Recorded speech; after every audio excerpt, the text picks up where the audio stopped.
Para la pausa entre una y otra mesa.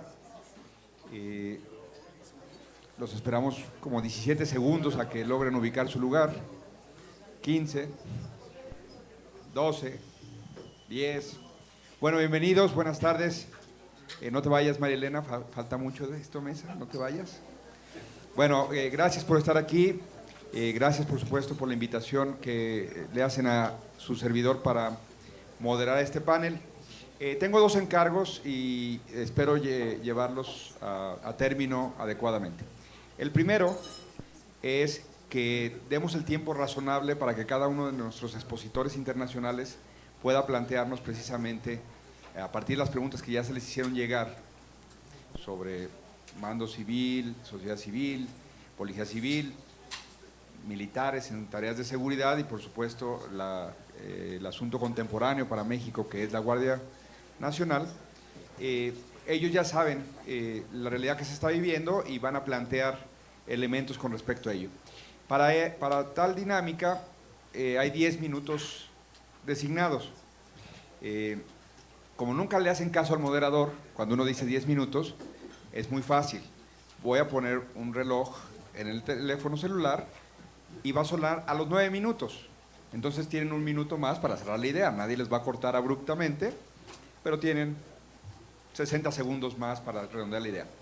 Por supuesto que a partir de ahí, el encargo es privilegiar el mensaje que ustedes vienen a dar y tendremos otros 2 minutos para seguir en esa misma ronda. Es decir, a partir de que cortamos, yo repreguntaré algo para que ustedes puedan puntualizar algo de lo que ya venían diciendo.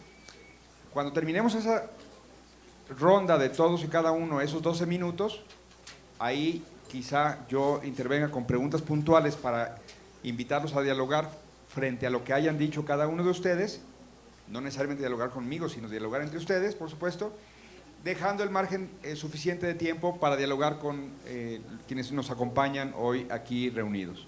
Entonces, mi papel es simplemente de dirigir los tiempos, buscando privilegiar el diálogo entre ustedes primero y entre ustedes y el público después.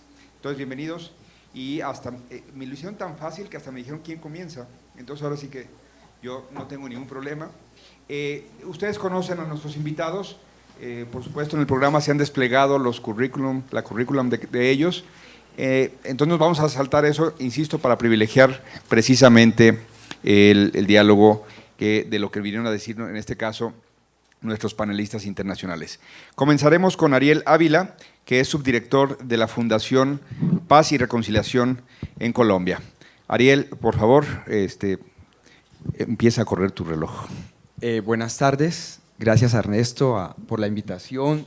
Tengo una presentación de 32 diapositivas llenas de datos, pero no la voy a hacer, ahí queda disponible para el que la quiera para poder manejarlo del tiempo. Mire, Colombia, un conflicto armado de 50 años, 200.000 hectáreas de cocaína, 300 municipios afectados por minería ilegal, el primer ejército más grande del continente por encima del de Brasil, tenemos 350.000 militares, 180.000 policías, 8 millones de víctimas de los casi 46 millones de habitantes, es decir, el 20% de víctimas. Ese es nuestro trasegar, ¿ok? Entonces, digamos, para decir, desde hace 50 años, los militares están en las calles de las ciudades, de los municipios y están en lo que se llama la seguridad ciudadana.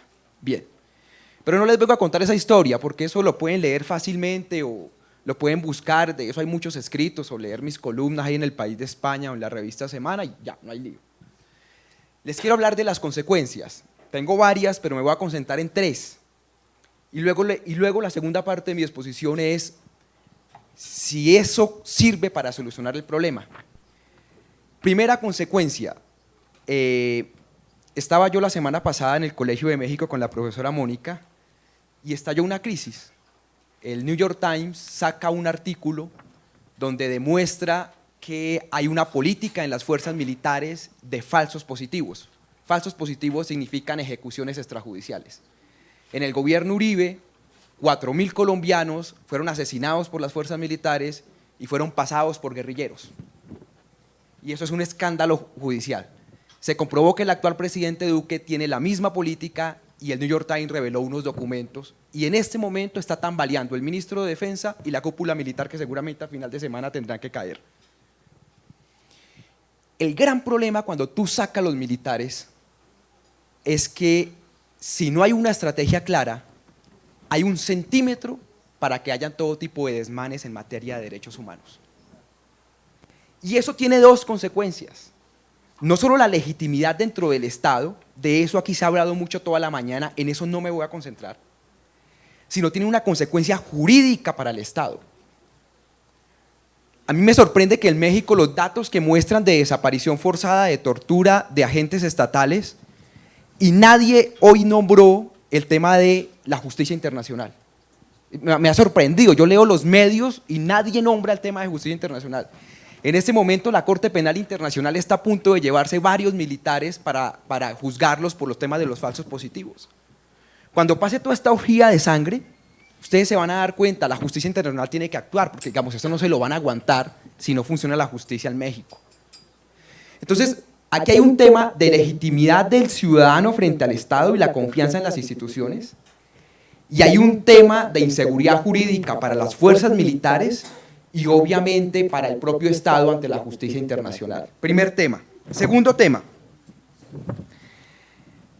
Cuando uno saca a los militares, hay dos opciones: sacarlos para disuadir, que es lo que Adam Isaacson hoy decía en Colombia, que los sacan para patrullar calles, pero bueno, pues no pueden hacer más que patrullar y los tienen ahí como postes para verlos que intimidar.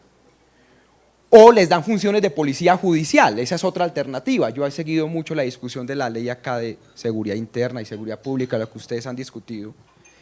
La segunda alternativa solo se da en dictaduras.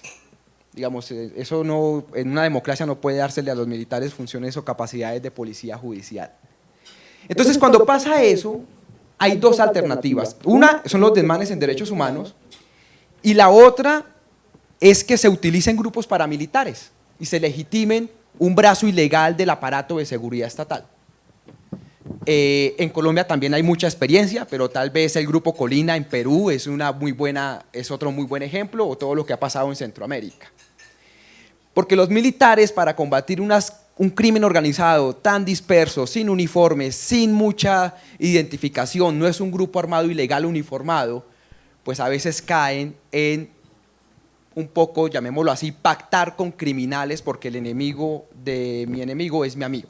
Eso es un riesgo muy alto. Y el tercer tema, y esto tal vez es como lo más importante, es que sacar los militares no te va a solucionar el problema. Te puede bajar los indicadores de violencia. Eso sí pueden hacer. En Colombia lo han logrado. Después de una ola de violencia lo logran. Pero no te soluciona el problema. Hubo dos presentaciones. La de Adam Isaacson mostró Medellín y hubo otra presentación que creo que mostró Ciudad Juárez en el primer panel. En ambos, ustedes veían en Medellín, que es la segunda ciudad de Colombia, una U perfecta. De 177 por 100.000 habitantes, una tasa casi más grande que la de San Pedro Sula, bajamos a 36 en 2 años y luego subimos como a 60, es una U perfecta. Y si ustedes ven Ciudad Juárez, es un triángulo perfecto, viene bajo, sube, vuelve y cae y ahora está volviendo a subir. Porque sacar los militares hace que los criminales racionalicen la violencia. Es decir, hermano, si nos seguimos matando, pues estos tipos tienen que dar resultados y nos van a perseguir. En cambio, si pactamos, reducimos la violencia y permitimos que el presidente, el senador, el alcalde, el gobernador diga, lo logré, bajé la violencia. Pero bajó la violencia, pero el crimen sigue. Y luego cuando hay un desajuste, vuelve y aumenta la violencia. Entonces la conclusión es que sacar los militares no te soluciona el problema del crimen organizado, hace que ellos racionalicen la violencia. Bien, los 3 puntos, ahora voy con la segunda parte.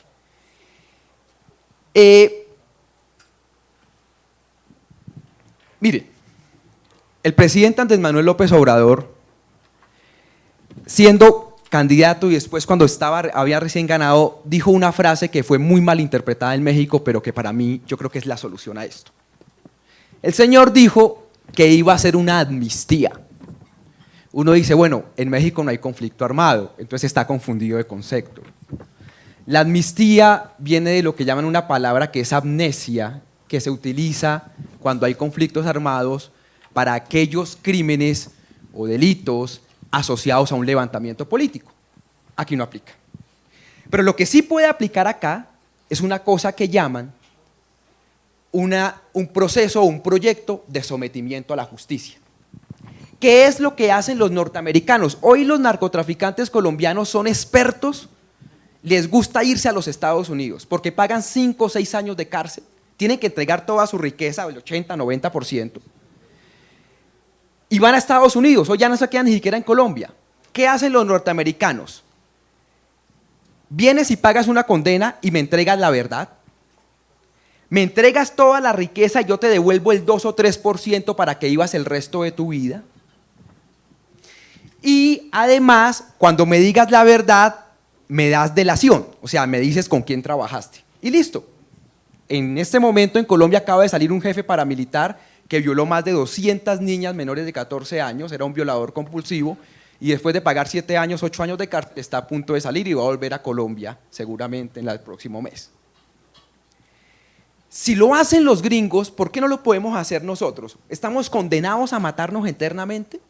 La única solución es crear una Guardia Nacional, más militares y dele, y dele, y dele, y dele, y dele, hasta que de pronto algún día se nos haga el milagro. ¿O intentamos otra cosa? Me dicen, ay Ariel, pero después de lo que pasó con Pablo Escobar y la catedral, ay Ariel, y lo que pasó con el Chapo que se escapa por túneles, sí, pero los países aprenden, las sociedades aprenden. Uno no va a cometer siempre los mismos errores. Bien. Y el último comentario de esto, además del tema de sometimiento a la justicia, que yo creo que es un tema que hay que debatirlo sin pasiones e intentando encontrar soluciones, es que hay que tener mucho cuidado cuando un mandatario, la última moderadora hizo un muy buen análisis que pasa en toda Latinoamérica, es que estaban moderando un debate en Puebla y que el gran tema que encontró es que no sabían de seguridad ciudadana. Bueno, eso nos pasa. Perfecto, me queda un minuto, sí, está perfecto. Entonces, cuando los candidatos llegan a ser gobernadores, alcaldes, prometen reducir indicadores de violencia. Y ya les expliqué que eso no acaba el crimen, racionaliza la violencia. Pero cuando tú tienes el objetivo de bajar rápidamente tasas de violencia, rápidamente aplastarlas, hay una sola forma de hacerla y es pactando.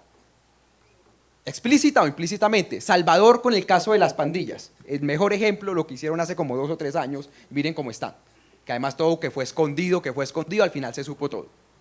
O en Colombia hay Medellín con la gobernabilidad. Y ese proceso de pactar, porque los ciudadanos juzgan muy fácil, como bajó la violencia todo está bien, termina socavando la democracia a largo plazo. Es decir, los efectos son nefastos, porque cuando tú pactas con criminales, pues te toca hablar con ellos. Y cuando el Estado habla con ellos, fácilmente te coopta, te corrompe, te penetra institucionalmente y cuando te das cuenta, tienes un Estado mafioso, que es como la literatura última.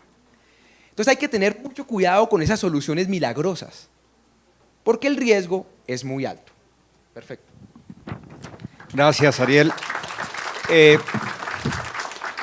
Los elementos expresados son sacar a los militares a la calle, nos pone al Estado de Derecho en una fragilidad extrema porque en 1 centímetro, decías Ariel, puede empezar cualquier violación a derechos humanos para empezar, violaciones a la ley en general. Y en segundo, es propio de dictaduras, no de democracias, es una salida no democrática. Y en tercero, por si fuera poco, no funciona, señalas. Ahora, ¿por qué en el sometimiento a la justicia, en la amnistía, me gustaría que abundaras un poco más cómo eso no se malinterpreta con pactar? ¿Cómo hacer que sea un sometimiento real y no un pacto que sea contraproducente? Bien, yo trabajo en un centro de investigaciones como entre los 2 más famosos de Colombia que se llama Paz y Reconciliación.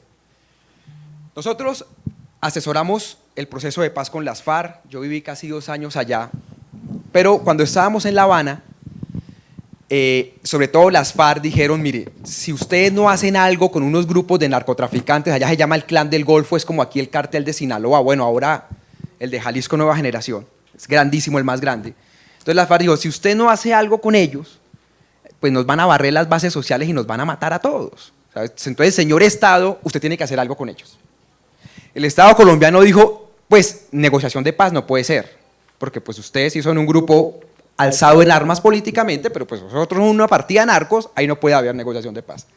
Ahí llamaron otro grupo de asesores para plantear un modelo de sometimiento a la justicia. Ese modelo está público, yo se los puedo enviar. El modelo de sometimiento a la justicia que no sea un pacto, porque el riesgo existe, ya nos pasó con Pablo Escobar en la famosa, si ustedes vieron esa serie nefasta de Netflix, que menos mal ya no fue una sensación. Eso fue cierto, esa imagen de Escobar en la catedral descuartizando a sus enemigos, a sus amigos sobre todo, que les gustaba enriquecerlos, después los mataba, eso era cierto. Entonces fue un mal mensaje. Este modelo de sometimiento a la justicia tenía 5 pasos, rápidamente. Primer paso, el grupo, la estructura criminal manifiesta la intención de someterse y el Estado le pide un listado para poder verificar. 2, se concentran en unos puntos transitorios. Allí la fiscalía, que la mayoría no tienen, que tienen problemas judiciales, allí la fiscalía le hace el trámite. Luego los jefes tienen que ir a la cárcel, mediante un proceso rápido comienzan a decir verdad, tienen que entregar la riqueza, tercer paso. El cuarto paso es que tiene que haber un tema de trabajo con las víctimas más que querer cárcel quieren verdad. Yo cuando veo las marchas aquí de las madres de los desaparecidos, ellas la que quieren saber es, dígame dónde me lo dejaron y por qué me lo mataron, a mi hijo, a mi esposo, a mi hija, eso es. Tiene que haber un tema de verdad. Y lo otro es que el que incumpla cualquiera de esos 4 pasos pierde los beneficios. Y ahí puede ocurrir la extradición o entrar a la justicia ordinaria.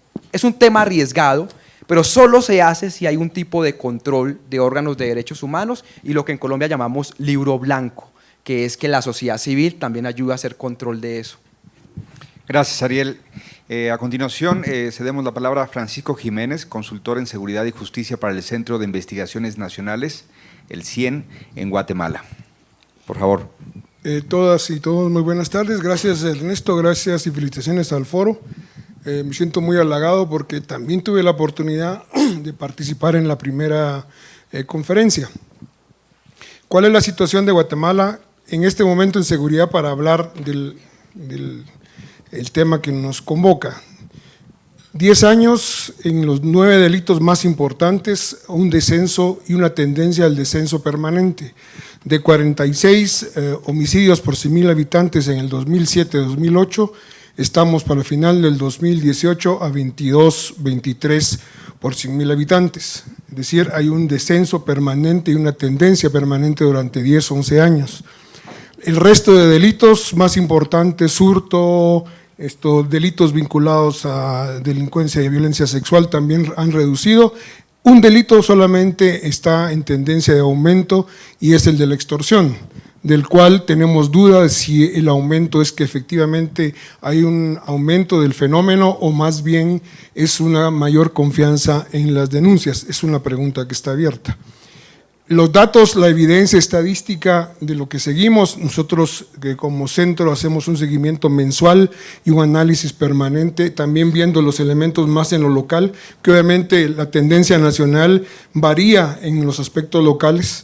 Hay municipios donde no hay siquiera un homicidio al año, todo se concentra aproximadamente de 360 más o menos municipios, un poquito menos, se concentra en 49, 50 municipios la violencia homicida. Los datos nos dirían, bueno, hay una situación positiva que ha mejorado en 10 años, pero vemos la percepción es totalmente contraria en la población, hay una sensación cada vez mayor de inseguridad y ante el último encuesta de barómetro que está en la lógica del Latin Barómetro, dice aproximadamente que de 5 una persona es víctima y aproximadamente todos ven que el problema del país es la seguridad, el problema de su barrio es la seguridad, ha aumentado esa percepción, pero cuando se le pregunta cuál es el problema más importante para él y su familia es el desempleo y los precios de los productos básicos, la seguridad está en un tercer o cuarto lugar. Aquí entonces encontramos un elemento de percepción.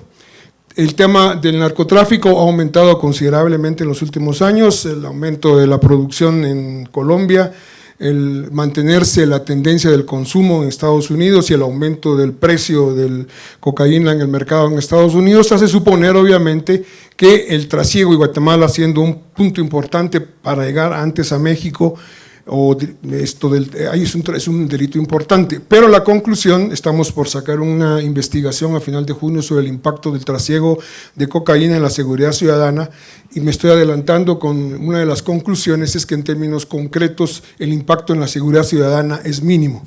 No hay ninguna evidencia que nos haga pensar, por ejemplo, que los homicidios por armas de fuego estén vinculadas en su mayoría a temas de narcotráfico.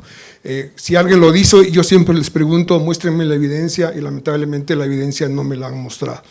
Ahora, ¿qué pasa ante esta situación de que la mayoría de 21 candidatos, probablemente 17 candidatos a presidentes, nuestras elecciones son el 16 de julio, todos piden el regreso del ejército a las calles? Es decir, es un tema específicamente de lo que se hablaba en la mañana, de las expectativas de la sociedad. Pero ¿qué es el ejército y qué es la seguridad ciudadana en Guatemala? Quisiera hablar rápidamente, y el tiempo siempre nos come, pero el ejército de Guatemala en los años 50 del siglo XX, años 40, perdón, del siglo XX, asume un rol que le da un momento político importante para Guatemala. A mediados de la década de los 40 sucede lo que nosotros llamamos la Revolución de Octubre, que es una dictadura que es derrocada y que surge una etapa de la primavera democrática más importante en el país y que generó el diseño institucional del Estado moderno.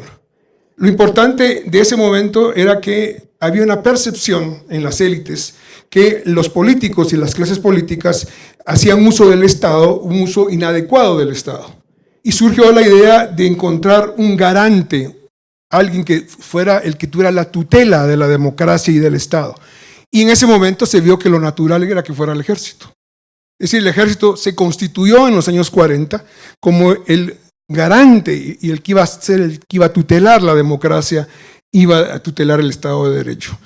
10 años funcionó, 10 años pareció que funcionó, más bien dicho, y 10 años pareció interesante, pero viene el 54 y cambia totalmente la circunstancia y el ejército se constituye no solo el garante y el que tutela al ejército, al Estado, sino que es de alguna manera el que conduce el Estado. Esto es importante porque después en los años 50 obviamente asume este rol en todos los sectores. Y obviamente para los años 60, cuando inicia el conflicto armado interno, en los años 63, curiosamente, el conflicto armado interno nace de un grupo disidente del ejército. Es decir, interesante que el propio conflicto nace de la propia institución que está como garante del propio Estado. Es decir, después termina el conflicto armado en el 96. En los 60 ya se ha constituido como garante del Estado con un régimen autoritario, pero a partir de los 60, en las lógicas de la doctrina de la seguridad nacional, se constituye precisamente como el Estado contrainsurgente y el ejército como... Importante señalar hasta el 96, donde comienza lo que yo denomino la crisis de identidad del ejército, porque los acuerdos de paz señalan un retorno, o más bien dicho, un cambio de esa visión tutelar que tiene el Estado para dárselo al poder civil, y es el propio ejército que desde 1985, en una visión estratégica de mediano y largo plazo, es el que formula, y eso es interesante, es el ejército que formula en gran medida la estrategia en 1985 para el retorno a la democracia. A muchos no les gusta afirmar esto, pero hay documentos suficientemente escritos por los propios militares en aquel entonces que lo demuestran. Ahora, en todo esto que juega la seguridad ciudadana es un elemento subsidiario del ejército en ese rol importante de garantizar al Estado. Es decir, la seguridad ciudadana no es sino hasta en los años 90 donde empieza a ser el problema, uno de los grandes problemas de la sociedad guatemalteca, precisamente después de la firma de los acuerdos de paz. Anteriormente la seguridad no era un problema en términos como lo es hoy, mucho menos el problema del narcotráfico, político. Lo que resulta interesante entonces es que se crean 3 policías antes de los acuerdos de paz, que es la Policía Nacional, la típica policía encargada del tema de la seguridad ciudadana, la Policía de Hacienda, que es la policía precisamente fiscal, y la Policía Judicial, que ha sido en la historia de Guatemala, la más nefasta en la violación de los derechos humanos. En los acuerdos de paz se cancelan estas 3 policías y surge la Policía Nacional Civil, que se le asigna la tarea de la seguridad pública. Lamentablemente hubo un referéndum donde en varios temas de los acuerdos de paz, entre ellos el tema militar, para el tema de la creación de un ministerio civil o un ministro civil y otra serie de medidas específicas con el ejército, el referéndum sale negativo y esto un poco complica la cuestión de aplicar la seguridad, el tema del rol del ejército. Lo importante de señalar de esto es que, vuelvo a decirlo, la seguridad ciudadana está en manos del poder civil en el momento, y por eso usted la palabra subsidiaria, porque antes de los acuerdos de paz, en los momentos más álgidos, particularmente al final de los 70 y durante los 80 del conflicto armado interno, las policías se convirtieron también como una ejecutoria del Estado contrainsurgente planificado en la estrategia militar. Esto significa que la seguridad ciudadana, como no es un problema, está ahí, pero el tema fundamental de las policías es servirse de ese rol que tienen asignados para hacer tareas contrainsurgentes. Ahora bien, durante el momento en el cual, a partir del primer gobierno, después de los acuerdos de paz, que firman los acuerdos de paz, notamos curiosamente un aumento considerable de los índices delincuenciales que terminaron a este dato que yo les decía de 46,000 habitantes, homicidios por 100,000 habitantes. ¿Qué sucede? El ejército tiene tareas, pero no tiene tareas tan claramente específicas. Las tareas siguen siendo en esa lógica subsidiaria, aunque un ejército disminuido en términos de su posición política. Es decir, durante los primeros años, yo diría los primeros 10 años de los acuerdos de paz, efectivamente el ejército salió en gran medida de este rol de tutela política que tenía y que le había asignado el país años atrás. Hay un dato importante y es que en el segundo gobierno de la paz, y estamos hablando aquí precisamente del año 2000-2001, el gobierno del presidente Alfonso Portillo toma la decisión de hacer una directiva presidencial donde establece la normativa para que el ejército participe en apoyo a las fuerzas de seguridad en temas, y todavía sigue vigente, bajo 3 condiciones específicas. Que la Policía Nacional Civil, sus capacidades no puedan afrontar los problemas de la seguridad ciudadana. Segundo, que el ejército se encargará de resguardar los recursos de carácter estratégico, como son fundamentalmente las torres eléctricas, las hidroeléctricas, etcétera. Y tercer aspecto, en un momento determinado, donde en un momento concreto hayan misiones específicas que también la policía sobrepase de esa dimensión y de esa necesidad. Y termino diciendo, ¿qué sucede en Guatemala? Al inicio de este nuevo gobierno, por presión de Estados Unidos, y digo, en los últimos tiempos se creó durante el gobierno, ya termino, perdón que ya está llegando al final, pero no quiero dejar esta idea, durante el gobierno del presidente Otto Pérez Molina, que está guardando prisión en este momento, se crean los escuadrones de seguridad ciudadana en el ejército, pero fíjense que es muy interesante, los escuadrones no son miembros del ejército. Lo que hace el ejército es crear escuadrones de seguridad ciudadana y contrata a ex soldados que habían estado en servicio y los contrata a 3,000 soldados. En términos legales no es precisamente el ejército y esto lo resguarda para muchas cuestiones de carácter legal, porque si hubiera una situación complicada no es el ejército, no, que son personas que están siendo contratadas para hacer un servicio específico, no se estableció ninguna normativa. Esto, a finales de enero del año pasado, el presidente dio la directiva de que el ejército saliera de las calles y la directiva por presión de Estados Unidos, que es curioso analizarlo, tal vez tú tienes algún elemento importante para esto, porque en toda la región motivan la participación del ejército, excepción de Guatemala. Puede ser que esto cambie en estos días. Y hoy sí termino diciendo de que a pesar de esa decisión, se desmantelan los escuadrones de seguridad, ya no hay tanta participación del ejército, todavía hay en algunos sectores hay todavía algunas actividades. Y la semana pasada yo estuve en un foro en el Centro de Formación de Altos Estudios y el jefe de la Policía Militar Ambulante, un general, dijo lo siguiente: el ejército de Guatemala no puede dedicarse a la seguridad ciudadana por 2 simples razones. No tiene capacidad, porque no tiene capacidad de recurso humano, porque no están formados para la seguridad ciudadana y no tenemos recursos. Hay solo una opción, que nos constituyamos como policías y por lo tanto logremos capacitarnos, pero esto es prácticamente inviable. Es una situación interesante, quizá discutimos un poco más, que tal vez marca un poco la diferencia en la región y que habría que ver dónde está la trampa de parte de Estados Unidos sobre la presión en este tema. Muchas gracias y perdón que tomé mucho tiempo. No, Francisco, muy interesante el modelo que nos expone. Le preguntaría, y no tengo que recordarle que mientras ustedes iban en el año 2007 con 46 homicidios por cada 100,000, al año 2018 a un número de 22, nosotros en México íbamos exactamente en el sentido contrario. Si bien no es tan dramática la cifra hasta 48, hasta 46, cada mes se incrementa el índice. Pero en esta composición tan singular donde el ejército fungía como garante y luego se excedía en esas funciones, ¿cuál es la clave de que en esta década haya pasado eso? ¿A qué lo atribuye usted en ese serie de elementos, pesos y contrapesos entre el ejército, lo que subarrendaban o subcontrataban y las policías que desarrollaron?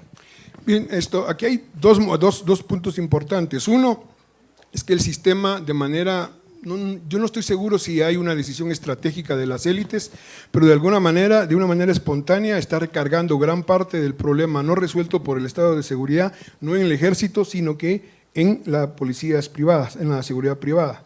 Esto es muy importante porque aproximadamente se calcula, en este momento ya hay una cantidad considerable de 30,000 policías, 25,000 miembros del ejército y hay 52 miembros reconocidos legalmente, no estoy diciendo que sean todos policías de servicios privados de seguridad. Esa es una posible explicación. Otra explicación es que el tema ha pesado mucho el tema de la participación del ejército en la violación a los derechos humanos durante el conflicto armado, que cargó institucionalmente en una necesidad de, digamos, de no sentir ese peso, de estar involucrados en situaciones que los metieran en esa situación. Esa es una segunda. Y una tercera es un tema que tiene que ver con la propia lógica, digamos, de la institución y de sus miembros. Hoy son 90% de los miembros de las Fuerzas Armadas no vivieron el conflicto armado interno. El 60% de ellos son estudiantes o se han graduado de abogados. Esto no es casual ni es poca cosa. ¿Por qué? Porque hace que la institucionalidad y los miembros del ejército tengan una perspectiva distinta de su institución. Entonces ya están y en las entrevistas que he tenido con muchos de ellos, aquella sensación, si sucede algo en el cual me excedo, el que paga la factura, por decirlo de alguna manera, no es la institución, soy yo. Y yo voy a terminar en la cárcel. Ya no lo mencioné, pero ya hay un caso específicamente que pasó un coronel 6 años en prisión preventiva aclarando una situación donde murieron unos manifestantes en uno de los departamentos, y esto hace también que ellos, llamémoslo, no sé si es muy duro o no gusta la expresión, pero también por sobrevivencia personal, de seguir en la institución, efectivamente ellos no quieren entrar en algo que no les compete, porque precisamente en este foro que les decía yo de la semana pasada, otra persona decía, el problema es que la política y los políticos nos mandan a hacer cosas que nosotros no estamos entrenados, y si yo no estoy entrenado y cometo un error, ¿por qué tengo que digamos, solo yo ser responsable de algo si me están mandando a hacer algo que no es de mi competencia? Estos son los 3 factores probables que han hecho un poco este cambio. Y otro punto importante es finalmente la presencia de sociedad civil. En Guatemala logramos un proceso de crecimiento de organizaciones dedicadas al tema muy fuerte. De hecho, la mayor, mejor dicho, cantidad de leyes que tienen que ver con la conformación de la seguridad democrática en los últimos 20 años fueron leyes que fueron trabajadas por organizaciones de sociedad civil, trabajados con diputados, y hay varias leyes ahí que son, digamos, de corte democrático que también, digamos, han limitado al ejército en su función en la seguridad ciudadana. Gracias, Francisco. A continuación es el turno de Juliana Miranda, investigadora del equipo de seguridad democrática y violencia institucional del Centro de Estudios Legales y Sociales de la Argentina. Listo, gracias. Listo, terminé. Es cierto. Bueno, gracias. Gracias por la invitación y a todos por estar acá. Un poco quiero hacer una breve reflexión y para situar mi intervención y después contarles un poco sobre cuál es la situación en Argentina. Yo vengo del CELS, como decía Salvador. El CELS es un organismo de derechos humanos que se fundó durante la dictadura militar en Argentina y tiene hace más de 40 años una historia de estudio y de trabajo sobre relaciones cívico-militares. Últimamente también se ha, digamos, ampliado su agenda a cuestiones de derechos humanos en general, de las cuales la seguridad es una de las más importantes. En los últimos meses el CELS produjo una investigación que se llama La Guerra Interna, donde documentamos las tendencias hacia la militarización en la región. Y bueno, un poco lo que encontramos es que México no es una excepción, sino que es parte de unos desarrollos que son regionales y que tienen especificidades en cada contexto nacional, ¿no? No es lo mismo hablar de México o Centroamérica que hablar de los países andinos, que hablar del Cono Sur, donde el rol de los militares se ha mantenido más acotado. Todo esto un poco también, como decía Adam en su conferencia, en el marco de una cooperación muy importante con los Estados Unidos y con otros países también, con Israel, con otros países europeos, y bajo el pretexto de la doctrina de nuevas amenazas, ¿no? Esta idea de que ante la ausencia de guerras convencionales, en el siglo XXI las amenazas a la soberanía del Estado provienen de fenómenos de criminalidad organizada. Esto entonces también converge con las estrategias de algunos actores locales que impulsan cambios normativos, como también han visto acá en México, pero se dan en toda la región, que otorgan más facultades a las Fuerzas Armadas, pero también, por ejemplo, que amplían la impunidad, por ejemplo, a través de normas que amplían el alcance de la justicia militar. Esto, como sabemos y como ya también se dijo en otras mesas, ha tenido no solamente fracasos en términos de reducir la violencia o de combatir los mercados ilícitos, sino también en términos de derechos humanos, saldos terriblemente negativos. Ahora bien, ¿cuál es la situación de Argentina? ¿Qué lugar ocupa Argentina en esta tendencia? Las Fuerzas Armadas tradicionalmente en Argentina no conservaron, luego de la dictadura cívico-militar, un rol muy importante en seguridad. Esto sobre todo por un consenso político partidario y político social que se conformó en la Argentina en contra, digamos, de la intervención militar en seguridad y que se plasmó en 3 leyes, que son la Ley de Defensa Nacional, la Ley de Seguridad Interior y la Ley de Inteligencia. Esa tríada, digamos, de leyes conforma una tajante distinción entre el ámbito de la defensa y el de la seguridad. Aun cuando muchos países avanzaban en un sentido contrario, Argentina sostuvo esta distinción como uno de los hitos fundantes de su periodo democrático. Uno de los puntos álgidos de esta idea fue en la historia reciente, fue en 2006 cuando se reglamentó la Ley de Defensa, que había sido aprobada en el 88, pero pasó muchísimo tiempo hasta que se reglamentó. Y en esta reglamentación se definen las agresiones de origen externo como provenientes de otros estados, pero también se rechazan, específicamente en el texto de la norma, las intervenciones de militares en seguridad bajo el pretexto de las nuevas amenazas. Sin embargo, en la última década, distintos gobiernos y distintos sectores han sostenido algunas posiciones y algunas acciones que debilitaron esta demarcación, ¿no? Lo que nosotros decimos la demarcación.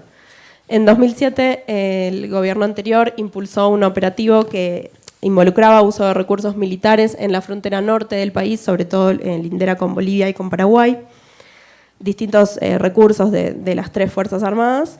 En 2011 esto fue profundizado y se utilizaron también recursos de inteligencia del ejército, y en 2013 se amplió también el personal que era destinado a estas tareas de seguridad, incluso llegando casi a 5.000 militares en las fronteras. En paralelo, esto se desarrolló, digamos, cuando la Gendarmería, que es la fuerza que nosotros tenemos para custodiar las fronteras, se estaba desplazando a centros urbanos, digamos, identificados como altos niveles de criminalidad, ¿no? Entonces, esto dio lugar a un argumento de que las fronteras estaban desguarnecidas y que entonces había una necesidad de desplegar a los militares en las fronteras. Sin embargo, también, como decía Adam, pese a su aducida excepcionalidad, estas medidas se prorrogaron durante sucesivos años, incluso empujando el límite de lo que era aceptable que las Fuerzas Armadas hagan o no, y utilizando mecanismos informales o vacíos legales o ambigüedades en las normas para aprovechar y, digamos, impulsar este tipo de medidas. Entonces, si bien en el plano legal la demarcación se mantuvo intacta, en la práctica y en los hechos se debilitó. Ahora bien, con Macri, con el gobierno del actual presidente, nosotros vemos que esto se ha intensificado. ¿Por qué?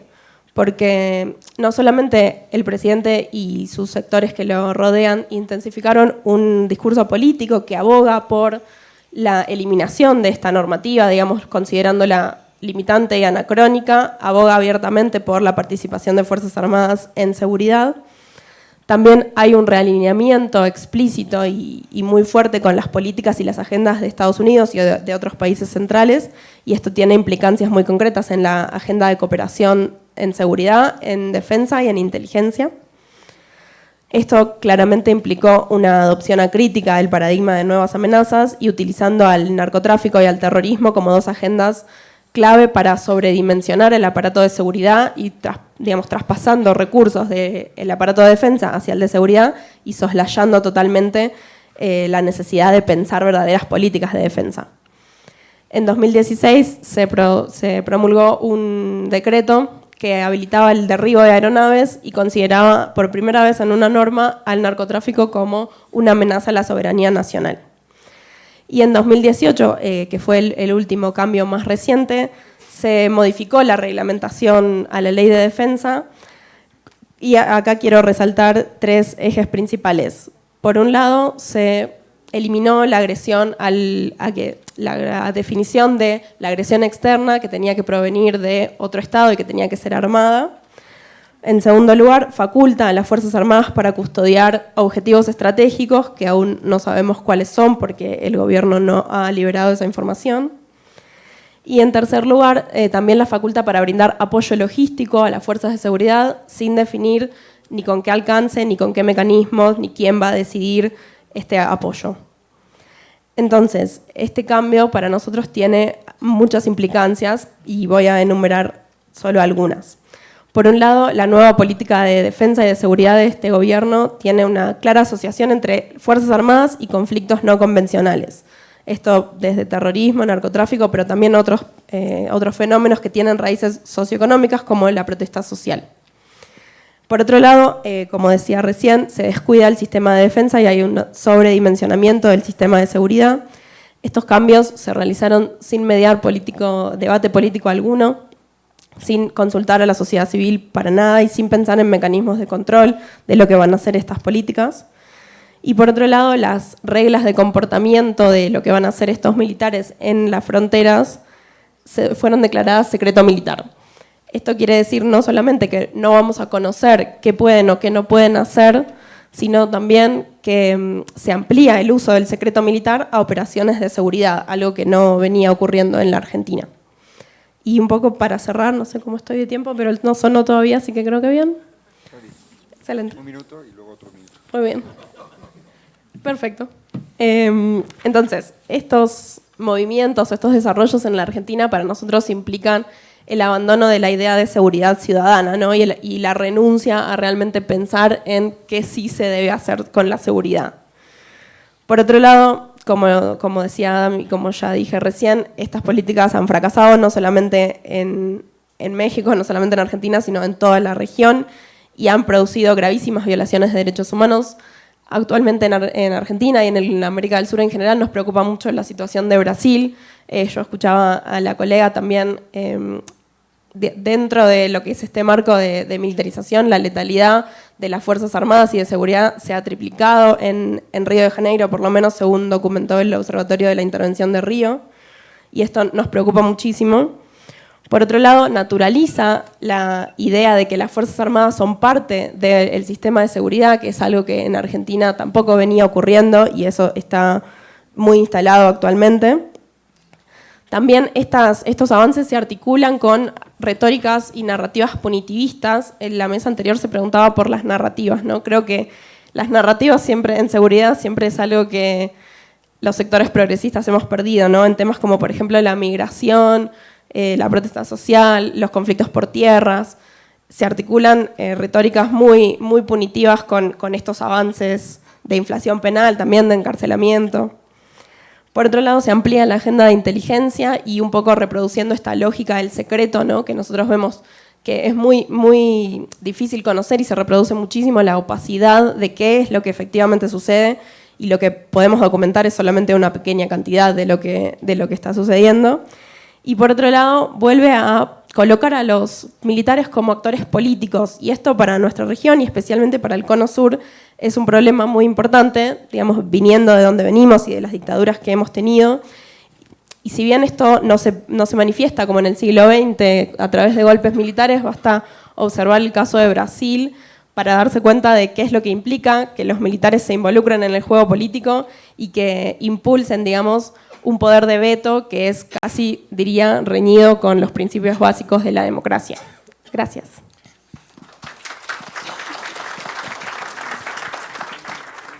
Juliana, ¿por qué no abunda en 2 minutos este recorrido de esta militarización de facto, modificando los marcos legales? ¿Cómo ha sido su impacto en la sociedad civil? ¿Cómo ha sido el costo en derechos humanos, en costo en presupuesto, que a lo mejor le están quitando otras carteras precisamente porque no puede ir sino acompañado de más recursos para la milicia, porque ahora tienen tareas nuevas, entre comillas, más bien se le están dejando entrar espacios que eran civiles y ahora se le está abriendo esa puerta.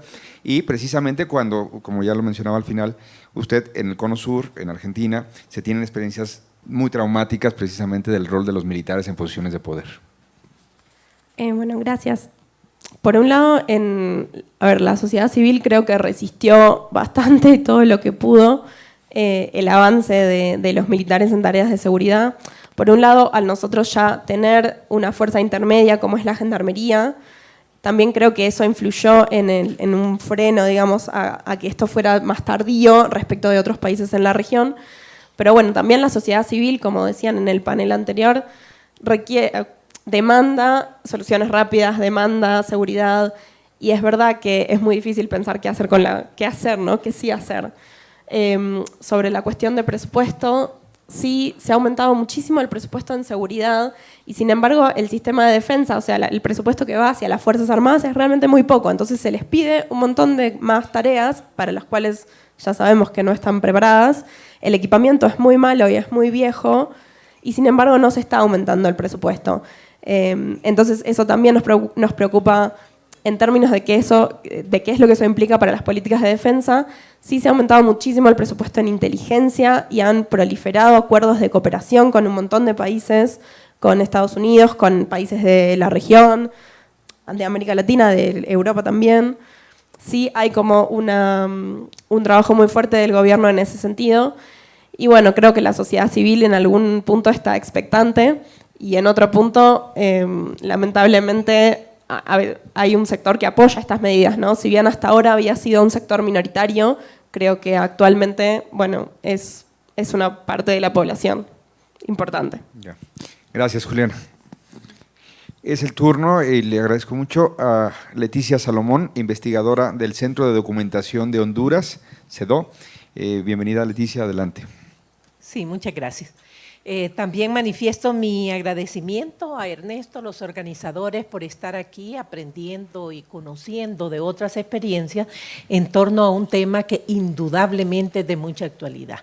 Ese centro donde yo trabajo desde hace 30 años se dedica a estudiar temas de defensa, seguridad, militares, policía, violencia, criminalidad y gobernabilidad democrática. Pero desde 10 años antes yo me sumé a un grupo de académicos que se dedicaron a estudiar las relaciones militares. Por eso es que yo he tenido la oportunidad o el gusto académico de ver la evolución o la involución de los militares a través de los últimos 40 años.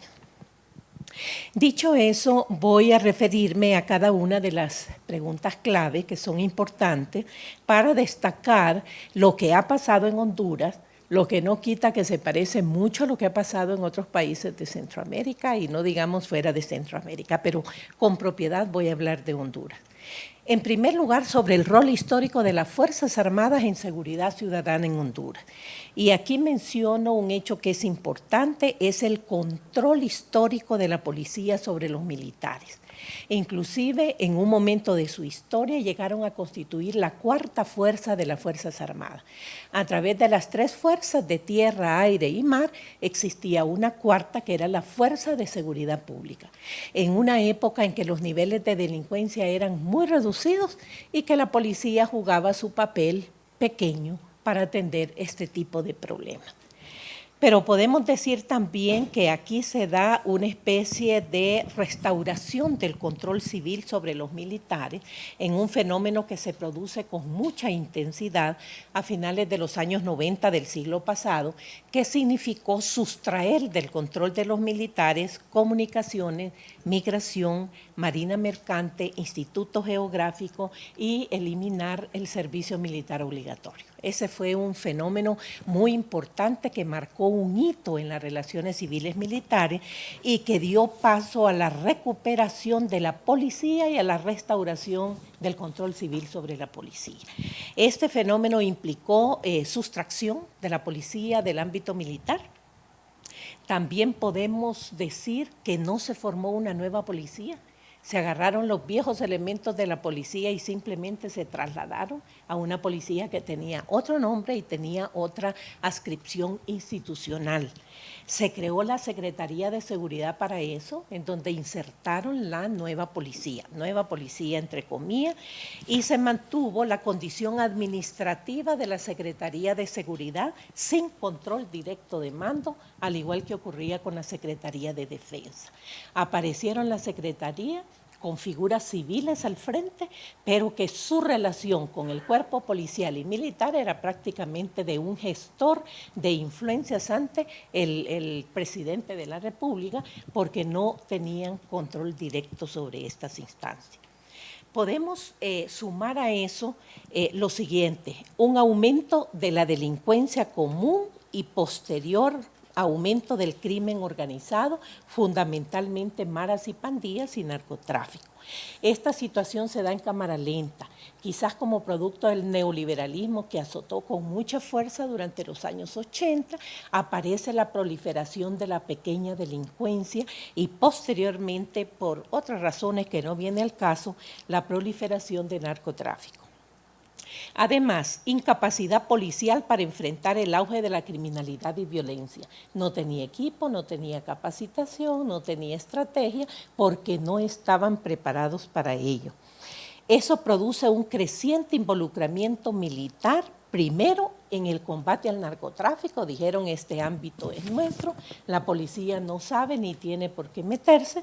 Los militares acapararon la lucha contra el narcotráfico y además de ello se produce entonces un involucramiento militar en el apoyo al combate a la criminalidad como actividad de disuasión o como actividad complementaria. Esto significa que ponían militares en los autobuses con sus fusiles y su sola presencia disuadía a los delincuentes para que asaltaran a los usuarios de los autobuses, pero nada más, ¿no? Después, involucramiento militar directo en el combate a la criminalidad. Eso es más reciente y van creando ahora nuevas fuerzas cuyo propósito es policial, aunque tienen una adscripción a las Fuerzas Armadas. Ahí aparecen Tigres, una instancia que se llama Tigres, después Policía Militar. Y posteriormente se produce o se va evidenciando un deterioro ético de la policía, manifestando altísimos niveles de corrupción e involucramiento en criminalidad organizada. Eso los desautoriza como actores para enfrentar el auge de la criminalidad menor y mayor en el país. Esto produce algunos resultados. El primero de ellos, se da un fenómeno interesante que también ocurre en otros países: militarización de la seguridad pública, desmilitarización y remilitarización. Y este tema es importante porque la remilitarización no significa una vuelta al pasado, significa una situación totalmente distinta a la que ocurría cuando la policía era la cuarta fuerza de las Fuerzas Armadas. ¿Y esto por qué? Porque se produce un paso de la militarización institucional a la militarización funcional. Los militares pasan a la conducción operativa de las actividades para enfrentar la delincuencia y van adquiriendo protagonismo militar en la medida en que minimizan la presencia policial en el combate a la inseguridad. También podemos ver, lo que ya se mencionó aquí, que los militares se entrenan en el combate al enemigo al que hay que combatir y aniquilar. pero poner los militares en las calles para perseguir delincuentes y para sofocar protesta social significa verlos como enemigos. Trasladan la vieja concepción del enemigo a la nueva concepción. El que cuestiona el orden social y político se convierte en enemigo al que hay que atacar y aniquilar. Y también eso produjo un impacto terrible en la vida de nuestro país. También podemos ver que esto significa que los militares en tareas de seguridad se mueven entre la seguridad de la ciudadanía y la seguridad del Estado. La vieja razón de la doctrina de seguridad nacional de los años 80 se convierte en un eje central de este papel de los militares. Pero también podemos ver que se produce una entrada institucional forzada de los militares en el sistema de justicia y podemos ver entonces que la idea de operadores de justicia, que son básicamente policías, fiscales y jueces, los militares quieren apropiarse de su derecho a pertenecer a ese circuito. Y nosotros también somos operadores de justicia y de esa manera se ven involucrados en un tema en el que no tienen nada que ver, a lo cual también se ha contribuido desde los tomadores de decisiones. Sobre los hitos que se han producido en el reacomodo o en la modificación de las relaciones civiles militares, podemos mencionar que en la historia de Honduras se han visto como oleadas de acercamiento, de alejamiento, de un nuevo acercamiento, y eso se produce, fíjense ustedes, a grandes rasgos, un acercamiento de los militares a la sociedad con mucha legitimidad, el reformismo militar centrado en la reforma agraria en los años 70 del siglo pasado. Eso catapultó a los militares a conseguir una gran aceptación de la sociedad porque ellos hacían algo que los políticos civiles no hicieron durante muchísimos años. Pero después se produce una oleada de alejamiento con poca legitimidad, particularmente en la vigencia de la doctrina de seguridad nacional en la época de represión y del servicio militar obligatorio en que prácticamente salían a cazar jóvenes para incorporarlos al servicio. Eso los alejó tremendamente de la sociedad. Pero después viene una etapa de acercamiento forzado, como le llamo yo, con muchísima legitimidad, y es cuando se produce el repliegue a los cuarteles, la restitución del control civil y la eliminación del servicio militar obligatorio. Y por supuesto, la imposición del servicio militar voluntario. Entonces, esta situación de repliegue a los cuarteles hace que los militares comiencen a subir en el índice de percepción de legitimidad de las instituciones públicas, que al principio estaban por el suelo, o empiezan a subir al 50, al 60, al 70, al 80, al 90% de legitimidad, pero es porque habían salido del espacio político y del espacio social. Aquí podemos ver nosotros que se produce también un acercamiento forzado con menor legitimidad, y esto implica el involucramiento o la intervención estrictamente en tareas policiales y la intervención política. Policiales, intervención en narcotráfico y delincuencia común, y que les digo a ustedes con menos legitimidad porque por un lado la sociedad clama que los militares salgan a la calle por la desesperación de la delincuencia, pero por otro se asustan de los excesos que los militares cometen en el desempeño de las tareas policiales. Y por supuesto también la intervención en cuestiones políticas como el golpe de Estado y la represión de la protesta social. Me voy a saltar aquí algunas cositas para mencionarles a ustedes que la Constitución de la República de 1980, cuando se negoció la transición a la democracia, los militares se encargaron de asegurar que hubiera un apartado y fundamentalmente 2 artículos en donde se mencionaba el papel político de guardianes del orden constitucional de la República.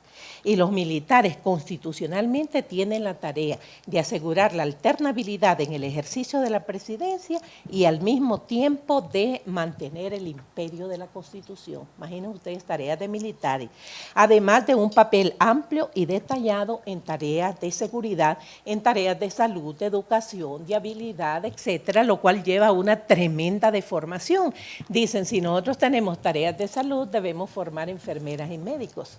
Si tenemos tareas de vialidad, debiéramos de formar ingenieros. y se produce ahí un traslape de cosas que no me voy a detener. Dos cositas más para terminar. Una de ellas, yo creo que es importante diferenciar cuando hablamos de inseguridad de dos temas, criminalidad y violencia. La criminalidad, que puede ser criminalidad menor, intermedia, mayor, y la violencia, que puede o no estar asociada a la actividad criminal. Y en este sentido podemos decir nosotros que se produce una reducción del número de muertos. Vamos a ver, la violencia, ¿cómo se mide? Por el número de homicidios por 100.000 habitantes.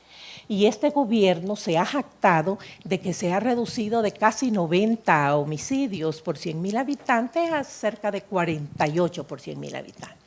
Si nosotros pensamos quiénes cometen los homicidios, viene de narcotráfico, de maras y pandillas y de criminalidad común. Es indudable que las acciones de los militares se han concentrado en reducir los homicidios por narcotráfico, pero no los homicidios por maras y pandillas y criminalidad común. En la medida en que se recomponen las actividades de narcotráfico y se trasladan a otras zonas geográficas con el surgimiento de nuevos brotes, vemos que nuevamente está volviendo a subir la cantidad de homicidios por 100.000 habitantes. Una cosita más que les mencionaba a ustedes es sobre la cuestión de los escenarios previsibles de esa intervención en el futuro inmediato. Nosotros tenemos partidos políticos, la falta de formación en defensa y seguridad de los partidos políticos hacen que estos deleguen los temas en militares, policías, sean activos o en receso. Eso no tienen sus equipos trabajando en esos temas, por lo tanto llegan, improvisan o simplemente delegan y se reproducen los viejos vicios. Policía sigue enfrentando crisis de legitimidad que incluye ineficiencia, deficiencia, politización partidaria, involucramiento delictivo. No han logrado la crisis por ausencia de voluntad política, más que todo. Tenemos inseguridad, situación grave y generalizada que requiere una policía fuerte, organizada, íntegra y de servicio público. Militares aparecen como institución fuerte, equipada, con presupuesto y privilegiada, que se proclaman imprescindibles para enfrentar la inseguridad y pelean por ese espacio. Las secretarías de Defensa y Seguridad siguen siendo instancias administrativas con conducción civil formal, pero sin mando directo sobre la tropa. Ahí tienen ustedes un ligero panorama. No me voy a mencionar, solo una cosita para finalizar, y es la siguiente, que si las amenazas a la defensa van desapareciendo, debiéramos de pasar a pensar en la posibilidad de reducir o eliminar los militares para potenciar el surgimiento de otro tipo de organizaciones. Este es un viejo tema que cuando se planteó provocó suspicacia, pero que hoy nos debe obligar a todos nosotros a pensar y a repensar en esa posibilidad, porque de lo contrario la situación se vuelve muy negra para nosotros. Muchas gracias. Gracias, Leticia.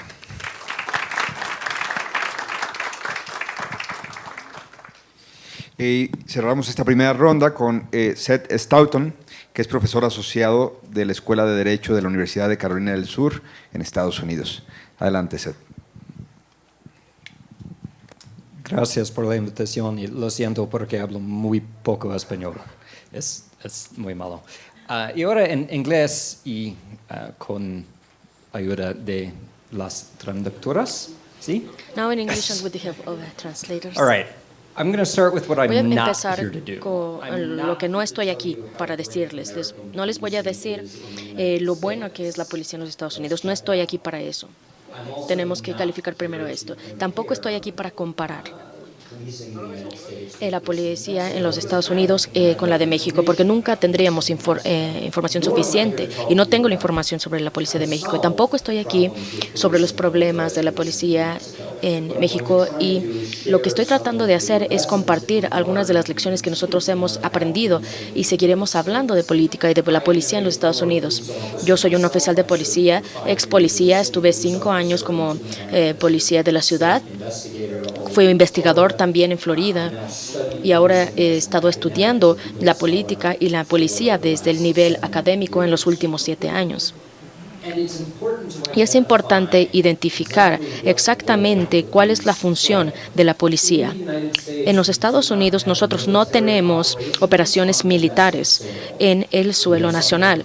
Tenemos algo que llamamos el acta de política que está en manos del condado que prohíbe la actividad militar actuando o utilizando el poder militar en la calle. Es una política, es una policía nacional. Y aparte de esta ley, vemos un oscurecimiento de esta línea en los Estados Unidos y en el aspecto militar, con la llegada a los Estados Unidos de la militarización en la policía, agencias policíacas y oficiales que empiezan a utilizar el equipo, las tácticas y la mentalidad militar. Entonces, las lecciones clave. Primero, quiero hacer eco de algo que se dijo en el panel previo. La policía dice que se deben basar los hechos en la evidencia, y esto es muy importante porque en estos dichos hay muchas cosas que nosotros conocemos, pero a veces lo que nosotros conocemos es incorrecto. Hasta 1970 y hasta hoy en día, yo podría decir, la mayor forma en que los oficiales han distribuido o se han desplegado en la calle es que han creado una policía altamente visible, que es lo que llamamos omnipresencia. La creencia fue que los oficiales de policía deberían estar en todos lados y esto podría disuadir a los criminales. Si tú veías a un oficial, no irrumpirías en algún lugar o te robarías un coche, porque te abordarían. O también tenemos una prueba de aleatorización, donde hay patrullaje, un experimento de patrullaje que encontró en realidad que realmente la policía, que era visible en todo el mundo, no tenía ningún impacto. Los criminólogos estudiaron la relación entre la policía y los índices de delincuencia, y esto a la vez se veía multiplicado. Entonces dimos por sentado que lo que sabíamos o lo que sabemos es correcto en aspectos de la policía, pero no lo es. Y el segundo punto, la segunda lección, es que la policía depende en la legitimidad y en la confianza. Y esto no es una lección nueva. En la era moderna de la policía, donde los departamentos de policía fueron creados en los 30 y 40 en el Reino Unido y en los Estados Unidos y en otros lugares, la idea completa de este concepto conocido es que se ha hecho por consenso.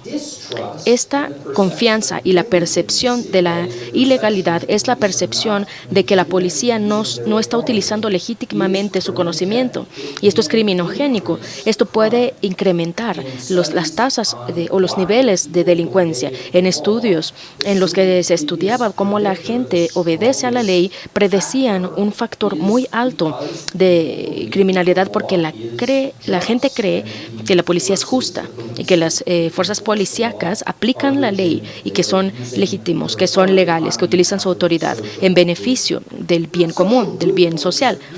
Y esto es algo muy valioso porque la policía existe en este punto de tensión en cada sociedad moderna. Nosotros tenemos que equilibrar las libertades sociales contra el orden social. No podemos hacer todas las cosas que queramos. Esto sería anarquía y caos. Entonces necesitamos cierto orden, pero tenemos mucho más orden que solo tener el control del gobierno y una libertad desordenada. La policía existe en ese punto crucial. Y debido a la importancia de la confianza y la legalidad, la legitimidad, o para probar este punto, ¿cuántos agentes uniformados de las autoridades gubernamentales normalmente ven en sus vidas diarias? En Estados Unidos la respuesta es básicamente ninguno, excepto un oficial de policía. Ellos son representantes y tienen uniformes. Ellos son representantes, embajadores del gobierno, principalmente, no otras personas. Cuando nosotros desarrollamos esta falta de confianza, no solo es por la policía, sino también es por todo el sistema gubernamental, y esto puede afectar negativamente el orden social. Muchos oficiales de policías o se dice que son agresivos, mucha gente se acerca agresivamente a ellos, y esto puede incrementar la falta de confianza y puede afectar a nivel local, a nivel micro y también a nivel individual en la interacción con oficiales y los miembros de la comunidad, y también a nivel más amplio, hablando de la sociedad. Individualmente, por ejemplo, si un oficial camina hacia ti y te dice, oye, eres un tonto. Tu primera reacción probablemente va a decir, no va a ser así, tienes razón. Sí, en realidad soy un tonto. No, tu primera reacción probablemente va a ser, ¿qué? ¿Qué dijiste? Y entonces vas a tratar de negar esto. Entonces vas a tratar de defenderte y esto crea un conflicto. Este es un enfoque absurdo, quizá. Quizá pasa ocasionalmente, pero el punto en esto, y que es cierto, es que la interacción individual cuando un oficial se acerca a alguien es que exigen cumplimiento, opuesto a la cooperación voluntaria. Esto puede crear un conflicto a nivel individual, en un conflicto o en un encuentro individual. Hablando más ampliamente, esta confianza puede ser peligrosa para la sociedad. En los disturbios más destructivos en los Estados Unidos, la mitad de ellos fueron resultado de la percepción abusiva de la policía. En muchos de los incidentes, los oficiales hicieron algo inapropiado y a veces la policía no hizo nada sospechoso o lo que se esperaba, porque era muy fácil para la gente creer que la policía había abusado de alguien o había matado a alguien injustamente. Entonces se creó un disturbio como reacción a una situación que nunca sucedió realmente. Y te puedo dar un ejemplo moderno, pero tengo el tiempo limitado y estoy muy consciente de mi tiempo, de mis minutos, entonces no voy a adentrarme en eso. Y también sabemos sobre el énfasis en la cooperación en contraposición con el cumplimiento, y esto reduce la legitimidad. Y sabemos que funciona aún en una zona de guerra, en Irak o en Afganistán. Cuando los Estados Unidos invadieron y ocuparon estos países, hubo un cambio en la táctica. En el 2003 y en el 2004, bajo David Petraeus, bajo este general, e intencionalmente la desmilitarización en gran manera se debió a los soldados porque estaban interactuando más con las comunidades locales, con los miembros de la sociedad. Y con las personas ahí estaban interactuando en vez de imponerse o aparecer con las armas, con sus rifles. Ellos se acercaban a sus casas, dejaban sus armas en los autos. Y esto es vulnerabilidad también, esto crea vulnerabilidad, pero también muestra confianza. Y sucede que había muchos problemas con la ocupación estadounidense en Afganistán y en Irak. Y resultó ser una muy buena táctica porque se construyó confianza en comparación con el enfoque agresivo anterior. Entonces, fue muy fascinante ver cómo los militares tomaron esto y lo bajaron al sector policía y lo hicieron bien en los Estados Unidos. Entonces, al mismo tiempo, la policía en los Estados Unidos está aprendiendo a lo mejor lecciones incorrectas que vienen de lo militar, pero sí han dado también algunas lecciones correctas al sector de la policía. Y un tercer punto, el desarrollo de la policía o de las prioridades de la policía, que es lo que los oficiales realmente tienen como prioridad, tiene que ser algo cooperativo, algo generado con la comunidad, con la contribución o retroalimentación de la sociedad. Porque sorprendentemente los oficiales no siempre son buenos identificando su trabajo, de la misma manera que los miembros de la comunidad tratan de identificar su trabajo. Por ejemplo, nosotros en los Estados Unidos tenemos o hemos dejado a la policía que maneje un rango de problemas sociales que son imposibles de manejar para ellos. Por ejemplo, la falta de hogar, la pobreza, las enfermedades mentales, el abuso de drogas, la disciplina en las escuelas, etcétera. Un número significativo de los deberes y las funciones han sido asumidos por los departamentos policíacos debido a la percepción de que les corresponde a ellos lo que la ciudadanía cree que ellos deben hacer. Y resulta que cuando estudiamos a la policía, encontramos que la mayoría de los oficiales de policía pasan la mayor parte de su tiempo haciendo algo distinto a la lucha contra el crimen. Entonces, el enfoque en la lucha contra el crimen y la estructura de las agencias policíacas alrededor de esta lucha se reduce porque se están enfatizando en otras funciones distintas a la lucha contra la delincuencia, contrario a lo que la policía espera hacer y lo que la sociedad está esperando. Y el último punto, muy rápidamente, es que la reforma toma tiempo y recursos también. esfuerzo y tiene que ser algo sistemático. No hay manera de arreglar las actividades policíacas arreglando solo algunas agencias. Tenemos que fijarnos en el nivel completo del sistema en que operan estas agencias y en la manera en que operan los oficiales. Por ejemplo, ¿qué hechos o criminales o sobre qué hechos o sobre qué crímenes se ha aplicado la policía? El tráfico de droga, algunas violaciones. Esto puede cambiar el ámbito o el enfoque de las funciones de la policía en los individuos. ¿Cómo se castiga? Esto no es una pregunta para agencias de policía, pero sí los afecta. Nosotros hablamos sobre la justicia criminal, sobre este sistema, pero es una red complicada de asociaciones y con esta reforma estamos viendo más allá del asunto policíaco. Estamos viendo una estructura social, cómo los oficiales sean reclutados y seleccionados y cómo se les paga. Se les está pagando lo suficiente para atraer el tipo de candidatos que realmente se necesitan o que califican para ese trabajo. Las políticas en estas agencias, la supervisión, cómo la policía capacita a sus supervisores, cuál es el alcance de sus actividades, si hay una supervisión o una vigilancia externa, si hay un comité civil que pueda monitorear desde afuera sobre lo que deben hacer los oficiales. Hay muchos otros aspectos o temas que podríamos tratar, pero realmente me gustaría pegarme a esto y al tiempo. Voy a detenerme ahora. Gracias.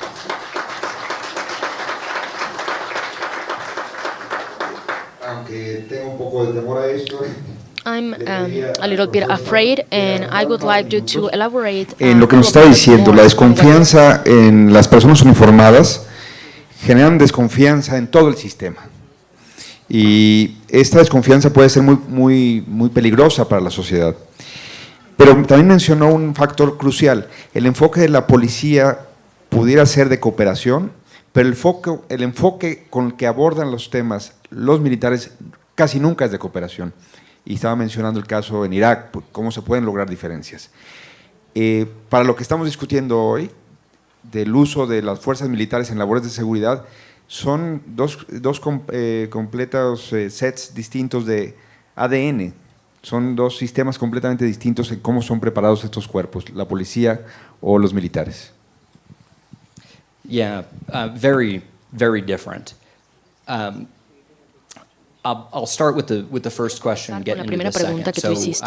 Let me give you an example of Déjame darte un how ejemplo sobre distrust cómo is esta falta de confianza so, es tan problemática. Ferguson, Missouri. Has anyone heard of Ferguson, Missouri? Escucharon del caso en Missouri. Nadie había escuchado. Es una pequeña villa en San Luis que estaba bajo el orden de Michael Brown. Y después de que le dispararon a Michael Brown, hubo muchas historias. Michael Brown había supuestamente atacado a un oficial una vez y se había respondido agresivamente en el momento del disparo. Las otras historias decían que había recibido un disparo mientras estaba rindiendo con sus manos alzadas. Inmediatamente después de este incidente no hubo evidencia objetiva disponible en el público, en la audiencia, para que pudieran hacer una decisión informada sobre qué historia era verdadera. Entonces, ¿por qué alguna persona creyó la segunda historia y no la primera? Es porque ellos no confían en la policía. Ellos creen que los tiroteos, a alguien que le disparan rindiéndose, es algo que concuerda con la idea que tienen sobre la policía.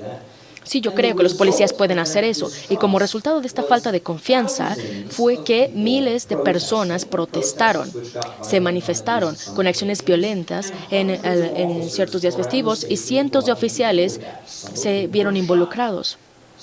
Entonces, en un solo incidente nosotros podemos ver esta falta de confianza, y no falta de confianza generada por ese tiroteo, sino una falta de confianza generada sobre o en los años antes de este incidente, algo que se creó poco a poco y que llegó a manifestarse en este tiroteo. Y esto tenía el potencial de realmente, este incendio tenía el potencial de quemar toda la ciudad.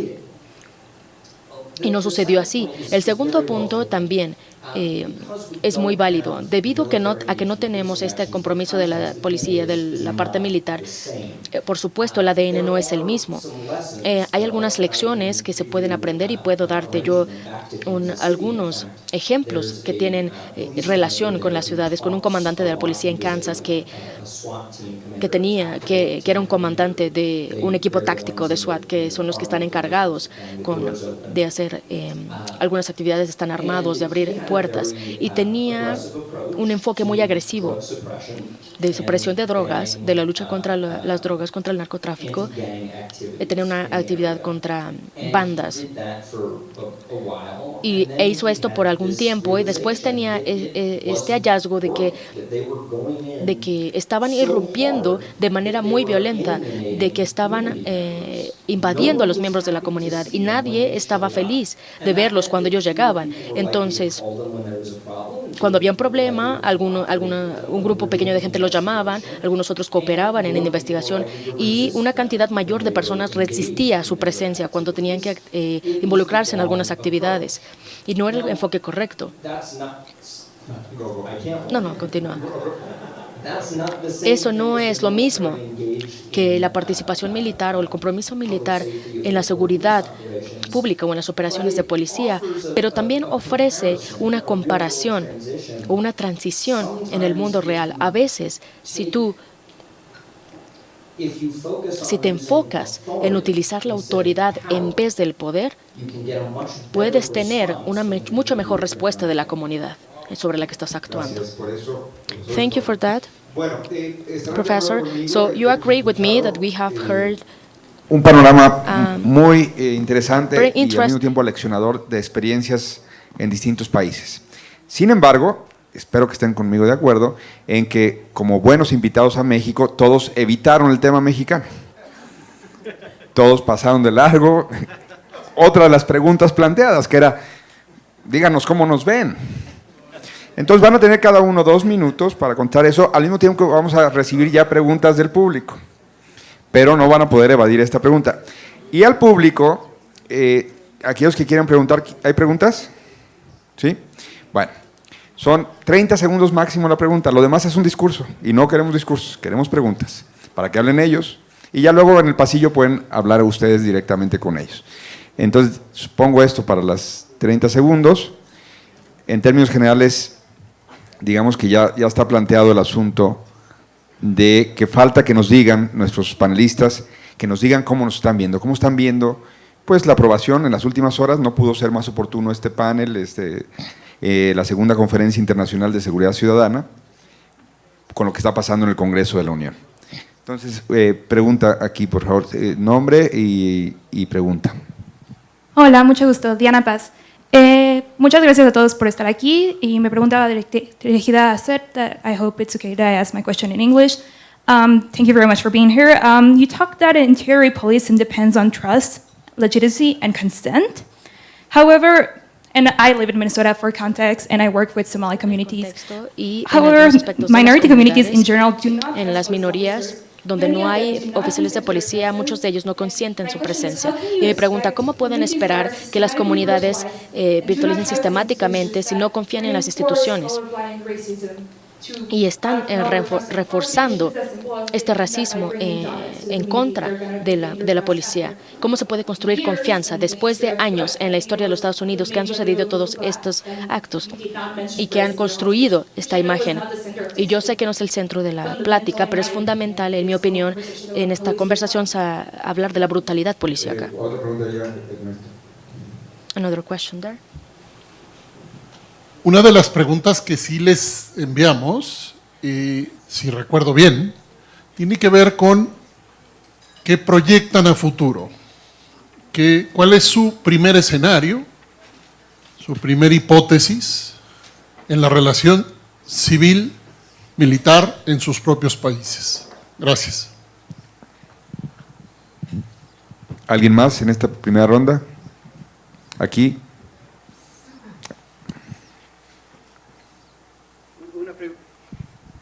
Una pregunta específicamente para Ariel, aunque los demás pueden responder. Cuando hablaste de la propuesta de AMLO, de amnistía, y propones que haya más entrega y negociación como táctica. Mi duda es que, bueno, si mañana se entregan y negocian, como dice, por ejemplo, el Clan de Golfo en Colombia, entre ellos habrían varias docenas quienes se entregaron y negociaron hace 14 años con la AOC. ¿Hay un riesgo de un ciclo de negociación, rendición y reincidencia? Rendición, negociación y reincidencia para siempre, y perdería credibilidad el proceso. Okay. Vamos a tomar esas por el momento. ¿Quién gusta empezar?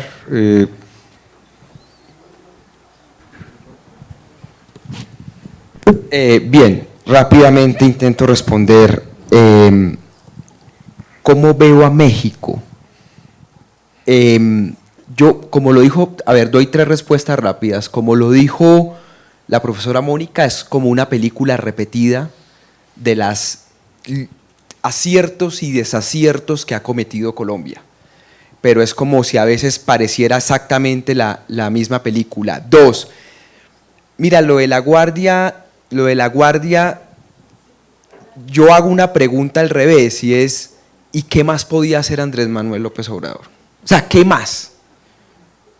¿Qué alternativa le quedaba? Porque está encerrado en un círculo, y es un círculo vicioso que desafortunadamente tenemos por el tema de las economías ilegales. Nosotros llevamos 20 años fumigando en Colombia, envenenando con cultivos de uso ilícito con glifosato, erradicamos más de 1 millón de hectáreas, tenemos las cárceles llenas de campesinos pobres que siembran coca, y hoy estamos en el mismo punto que en el año 96, después de 20 años de hacer lo mismo. Y tenemos que seguir haciendo lo mismo, porque si guardamos nuestras tropas, pues pasamos de 200.000 a 400.000 hectáreas. Entonces, la pregunta que yo hago, ¿y qué otra alternativa tenía? Ahí viene mi tercera respuesta, y es lo que, si bien era inevitable lo de la guardia, creo yo, sí lo que uno le pediría al gobierno es, de mexicano, es no cometa los mismos errores que hemos cometido otros países, no solo Colombia, y ponga controles a esto y aprenda de lo que hemos nosotros sufrido, aunque los seres humanos nos gusta sufrir en carne propia y no aprendemos de los demás, eso es una característica normal. Bien, mire, con el tema de las relaciones cívico-militares en Colombia, la pregunta de Ernesto, estamos en un proceso de justicia transicional y estamos mediados nosotros porque varios exgenerales van a tener que confesar que cometieron crímenes, excomandantes guerrilleros, estamos en un proceso muy atípico. Pero hay 2 cosas claras, no vamos a reformar las fuerzas militares, necesitamos incrementar la policía, una policía rural, todo eso, pero la decisión del gobierno no toca a las fuerzas militares porque eso pues causaría un gran, digámoslo así, inestabilidad institucional en caso de algo, entonces por los próximos 10 años no los vamos a tocar. Y lo segundo es que todavía las fuerzas militares van a tener un peso institucional impresionante en Colombia. Y la última pregunta, ese es un riesgo, Adam, por 2 cosas. Negociamos un sometimiento a la justicia que no es una negociación, una amnistía, luego hay una tranquilidad de 2 años, vuelve y arranca todo, y en 10 años volvemos y negociamos, y 2 años y vuelve y arranca todo, claro, por 2 cosas. Primero, porque Colombia hasta ahora ha desmovilizado mucha gente, pero no hemos intervenido en el territorio, que es lo mismo que ustedes han dicho acá toda la mañana de construir Estado, llevar mercado, ciudadanía, justicia comunitaria, eso no lo hemos hecho. Entonces, en un sistema de economías ilegales, pues usted está sometido a vivir nuevos ciclos. Y lo segundo es que muchos de esos ciclos se han repetido por lo que no hay verdad, porque no entregan los cómplices, los banqueros, los constructores que trabajan y que lavan dinero para esta gente. Entonces, eso no lo podíamos volver a repetir. Por eso digo que hay que aprender como de los errores, pero ese riesgo es latente y es lo que seguramente nos puede pasar si llegamos a firmar con el Clan del Golfo. Rápidamente, ¿qué pienso sobre la situación de México? Venía con una idea diferente y toda la mañana me dio elementos para cambiar mi posición. Venía con una posición, yo tenía una posición muy crítica de lo poco que puedo seguir de México desde Guatemala, cómo fue evolucionando todo el tema de las elecciones y todos los temas y decisiones que han tomado, pero es una cosa de gusto. Lo que sí me sorprendió como México es que surgiera esta idea en su momento de la guardia, pero ahora yo entiendo, habiendo expuesto la parte de Guatemala y un poco lo que expuso el investigador del CIDE en la mañana, de que efectivamente las Fuerzas Armadas en nuestros estados son un elemento fundamental en la constitución de nuestros estados, pero no al estilo del Estado moderno. Es decir, pareciera que algo sucedió en nuestra historia, que en la constitución de nuestro Estado moderno no supimos hacer la distinción precisamente y de un control real del poder civil con sus matices, con sus expresiones con respecto a las Fuerzas Armadas en nuestros, hablo al menos de Guatemala y el caso de México, pero lo confirma la profesora en el caso de Honduras con lo que dice la Constitución. Esto que me dice, me hace ser más flexible con la decisión del presidente de México, pero es algo así como, de veras, y como dice Ariel, ¿y qué haría? Yo en su posición, ¿qué haría? Ahora, lo que sí quisiera decir es qué idea más me llevó, es que, ¿por qué no hacer también un proceso? Y eso no lo estoy diciendo yo, también lo han dicho muchos de ustedes, Ernesto lo ha dicho en algún sentido, es, bueno, hagamos una opción intermedia, pero si no tenemos el personal civil preparado, ¿por qué no hacemos un plan estratégico paralelo para fortalecer la parte civil? El problema aquí es que estamos cediendo a la necesidad urgente de resolver un problema con lo que tenemos en la mano, pensando que no podemos cambiarlo. Es decir, estamos alimentando de nuevo el círculo vicioso. Y si no rompemos ese círculo vicioso de alguna manera, y esto lo estoy pensando para Guatemala, me temo que las necesidades de seguridad y las exigencias, nosotros le denominamos en Guatemala el populismo penal, o a esa exigencia de la población que quiere ver respuestas inmediatas al tema de seguridad ciudadana. No sé aquí en México, pero en Guatemala ya quisieran, los candidatos a presidente están diciendo vamos a aplicar la pena de muerte cuando constitucionalmente no se puede aplicar la pena de muerte, pero lo están ofreciendo, tienen que cambiar la constitución y cambiar la constitución en Guatemala es un tema muy difícil. Entonces, lo que quiero decir, esta es la impresión que me llevo digamos, de México y digamos, creo que haría falta eso. Y una preocupación muy grande. Afortunadamente, nadie se le ha ocurrido en Guatemala todavía decir, pero miremos a México, ahí está la propuesta de la Guardia. Es decir, ya hubo un intento de disolver el ejército y la policía, hacer una guardia, pero era otra cosa. Pero sí, si no al menos crear una guardia, démosle capacidades al ejército para que pueda hacer cosas de seguridad ciudadana. Ojalá no llegue a ocurrir esto. Y eso amarro con la pregunta de Ernesto con respecto al escenario.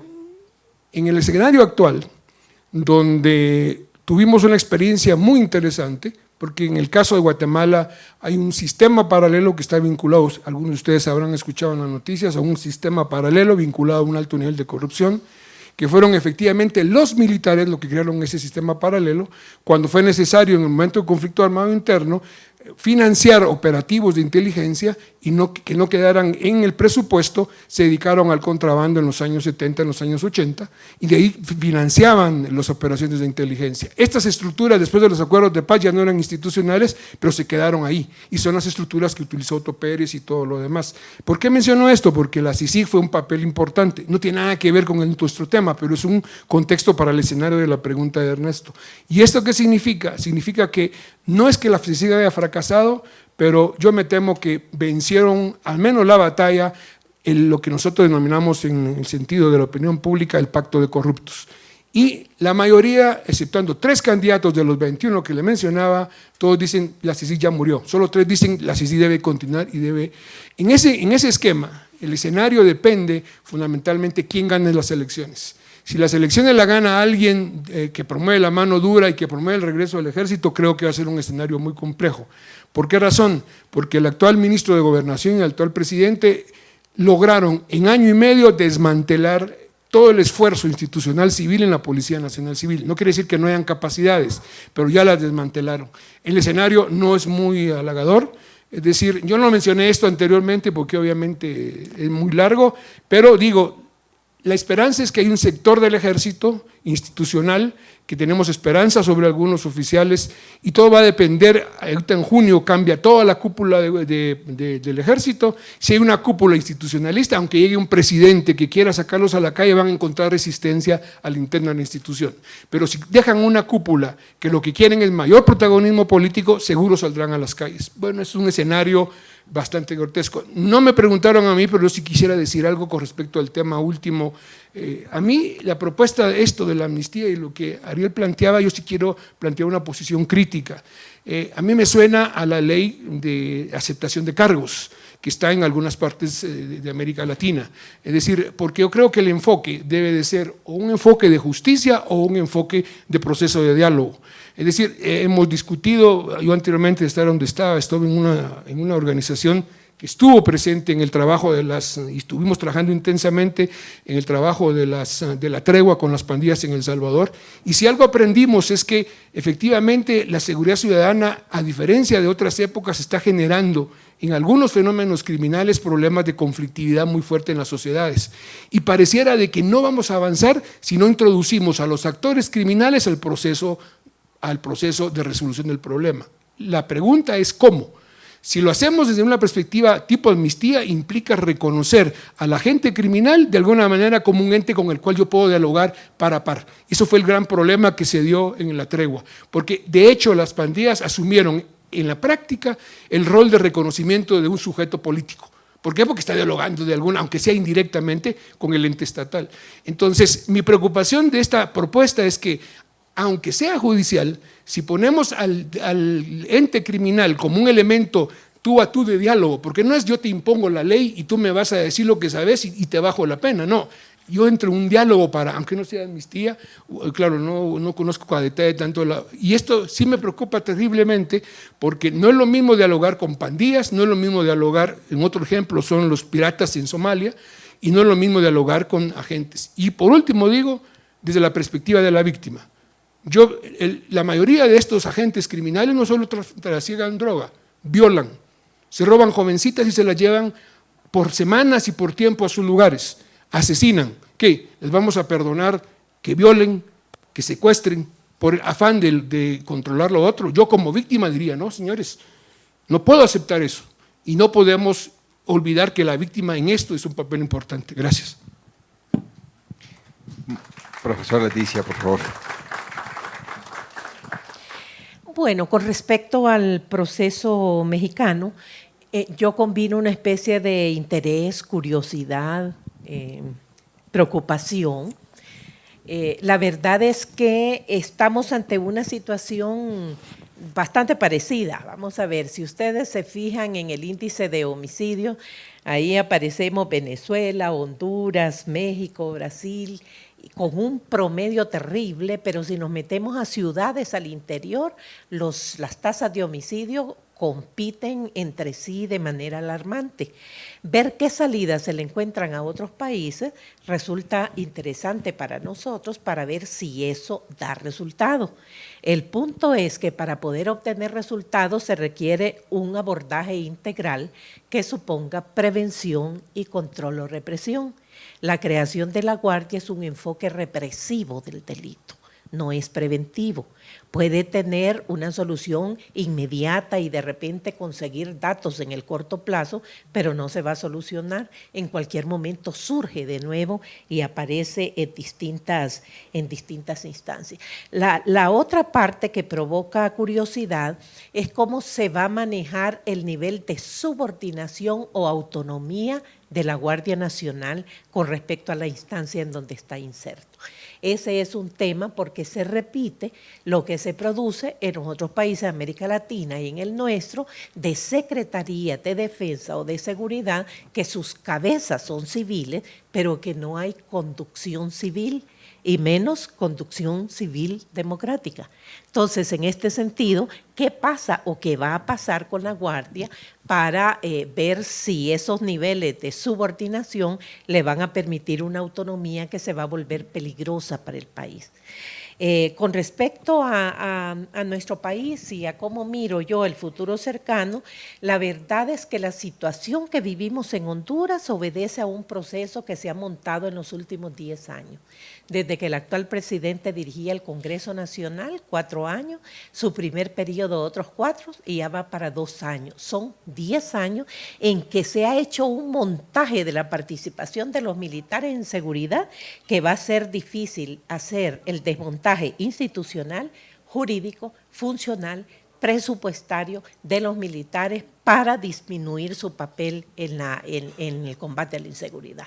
Y eso no es así nomás, y la cosa se complica todavía porque no tenemos una opción política de oposición que de llegar al poder pueda hacer las cosas bien. Porque al igual que todos los demás partidos, el tema de defensa y seguridad prefieren no tocarlo y no utilizarlo ni siquiera en campaña electoral, porque saben que eso se vuelve muy peligroso, ya sea que se involucren con una cuestión estrictamente represiva o que se comprometan con reducir la criminalidad cuando no van a poder hacerlo. Entonces, en ese sentido, yo sí estoy preocupada por el futuro inmediato. Es una cuestión que va a llevar años ese desmontaje, y desde sociedad civil no se miran organizaciones que estén dispuestas a llevar esto hasta las últimas consecuencias. Creo que se está abriendo un nivel de conciencia cada vez más generalizado, pero no existe en este momento la fuerza suficiente para acelerar ese desmontaje. Solamente. Gracias, maestra Leticia. Profesor Stoughton. Gracias por las preguntas. The question about Mexico is pregunta the sobre easiest México one es for la me más to fácil dodge. para mí. No sé. La respuesta es no sé. But I won't. I don't- La verdad es que realmente no sé y tampoco me siento cómodo adivinando. Me gustaría tener más información que la que tengo actualmente sobre la situación a nivel nacional. Lo que sí quiero decir es que Be very cautious about treating policing tengan mucho cuidado en cuanto a tratar las cosas en una vía. Nosotros, por ejemplo, en Estados Unidos cometimos ese error, tratamos de tener más severidad en cuanto a nuestras fuerzas policiales y terminamos con un alto porcentaje de gente encarcelada. Tenemos ahora más gente en la cárcel que cualquier otro país en el mundo, excepto Seychelles, que tuvo mucha gente en la cárcel por mucho tiempo, pero no cuenta porque es un país muy pequeñito. Por cápita somos el país con más gente en la cárcel.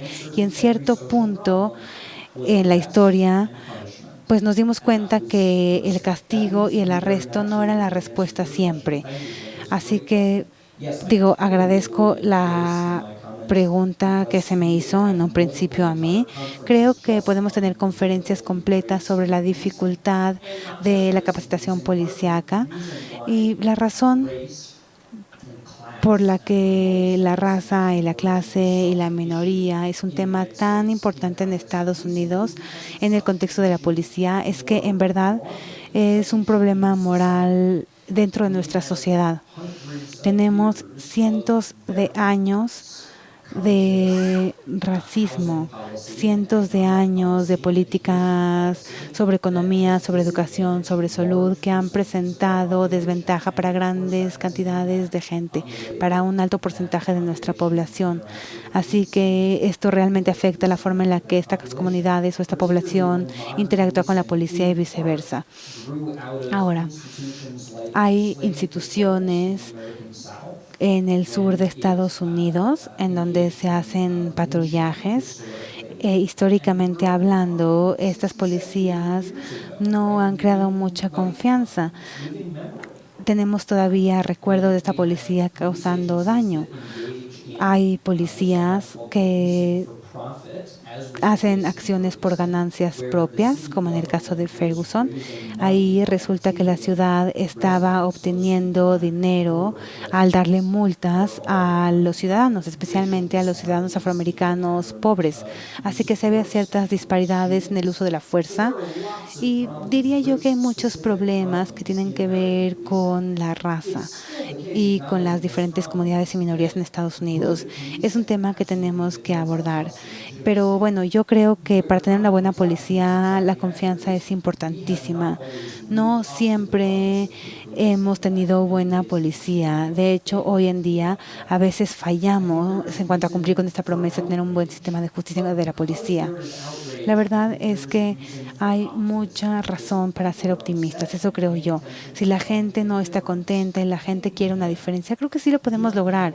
Yo creo que no va a suceder rápidamente, eso es cierto, porque sí nos ha tomado cientos de años crear el sistema en el que actualmente vivimos. Yo creo que cambiar las cosas nos va a tomar mucho tiempo, o sea, mucho tiempo para arreglar los problemas del sistema. Sin embargo, creo que es posible que si vemos la información histórica, pues tenemos que lograrlo. Podemos decir, sí, lo que tenemos ahora es mejor que lo que tenemos. Quizá no sea la mejor respuesta porque aún tenemos problemas, pero sí me parece que si seguimos tras los ideales y si seguimos buscando que la gente confíe en la policía, pues vamos a ir en la dirección correcta, a pesar de que todavía tenemos un largo camino por recorrer. Gracias. Juliana. Gracias. Bueno, yo voy a contestar la pregunta, pero igual voy a hacer una pequeña trampa, que es que como no me animo a reflexionar sobre la guardia tampoco, sí voy a decir que para mí la sociedad civil mexicana es un ejemplo, y es un ejemplo que otros países sí estamos mirando. El hecho de que estemos teniendo esta conferencia, el hecho de que la militarización sea un problema público, que sea discutida, eso no es así en otros países. Se me ocurre el caso de Brasil, pero también de Perú. Bueno, en Argentina no tenemos los escenarios de masivas violaciones de derechos humanos que tienen en México o en Brasil, o en otros países también, pero sí estamos cooperando activamente con organizaciones de estos países para resistir, y sobre todo en tres ejes que me interesaba marcar. Por un lado, para problematizar el rol que el propio Estado tiene en generar violencia y en reproducir violencia social. Por otro lado, para reforzar una cultura no violenta al interior de las Fuerzas Armadas y de Seguridad, que también ayude a no reproducir esta violencia hacia afuera. Y por otro lado, también para resistir algo que sí para mí es importante, no importa la institución que sea civil o militar, que es la aportación de armas las 24 horas del día. Eso es algo que en Argentina está muy extendido y produce muchísimos problemas, muchísimas muertes. Entonces eso sí creo que es algo a lo que hay que estar atentos. Y bueno, por otro lado, sobre el futuro inmediato de Argentina, si bien hasta ahora se venía viendo una retórica punitiva, como decía recién, y también muchas acciones de desmantelamiento de áreas y de avances en términos de derechos humanos que habían sido una bandera histórica desde la dictadura, eso ahora se está articulando con un discurso más de perdón hacia los militares y hacia los crímenes que los militares cometieron durante la dictadura, y unas falencias, digamos, en las políticas de memoria, verdad y justicia. Hasta ahora eso no había tenido impactos tan claros en el terreno. Sin embargo, bueno, sí creo que a fin de este año hay elecciones en Argentina, y bueno, eso va a deparar distintos escenarios según quien gane también, pero creo que hay límites que la sociedad civil no está dispuesta a aceptar en términos de participación de los militares en Argentina, y no creo que eso vaya a cambiar, por lo menos en el futuro muy, muy cercano. Gracias. Gracias, Juliana. Estamos sobre el tiempo, pero si hubiera alguna pregunta específica o algún panelista, para no pasar por alto la oportunidad. Muy concretos, por favor, para aprovechar estos últimos minutos. Bueno, Michael Chamberlain. Bueno, solamente para decir que sí hay una porción de la sociedad civil que está discutiendo temas de justicia y contra la impunidad como alternativa a la disuasión en las calles y demás. Y ahí quiero tratar de entender el comentario de Ariel, en el sentido de lo que él explicó fue con la colaboración eficaz, ¿no? Es decir, hablando con gente de aquí de la Comisión Nacional de Búsqueda, incluso para la búsqueda de los desaparecidos necesitamos la colaboración eficaz para poder tener fuentes de información sobre dónde pueden estar los desaparecidos, pero también quiénes son los responsables. Y lo que hemos estado diciendo es que en la lógica de justicia tenemos que enfocar cómo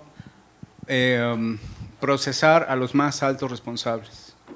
Esa es la única manera en que se puede desmantelar la red de criminalidad. Y para eso, la colaboración eficaz es una herramienta fundamental, ha sido demostrado en otros países, y no es una amnistía, no es un perdón, es una ponderación sobre un bien mayor para acabar con la criminalidad. Creo que esa es la otra parte, como bien lo explicó Adam en la mañana, que tiene que ser considerada como la vía civil junto con esos otros temas, ¿no? Muchas gracias. Gracias, Michelle. Atrás había otra, ahí mismo. Yo primero tengo una pregunta para todos. ¿Alguien de ustedes ha estado en un pueblo donde hay 4 policías, los traficantes se pasean como Pedro por su casa. ¿Ustedes han estado en el lugar de esos? ¿Alguien ha estado en el lugar de esos? ¿Alguien ha sentido la inseguridad? A ese tamaño, no estar sentado en un escritorio leyendo estadísticas. ¿Alguien de ustedes lo ha hecho? ¿Alguien de ustedes? Yo estoy en contra de que el ejército esté en la calle, pero ¿saben una cosa? En un lugar, cuando uno ve una patrulla del ejército, ahí se siente uno seguro.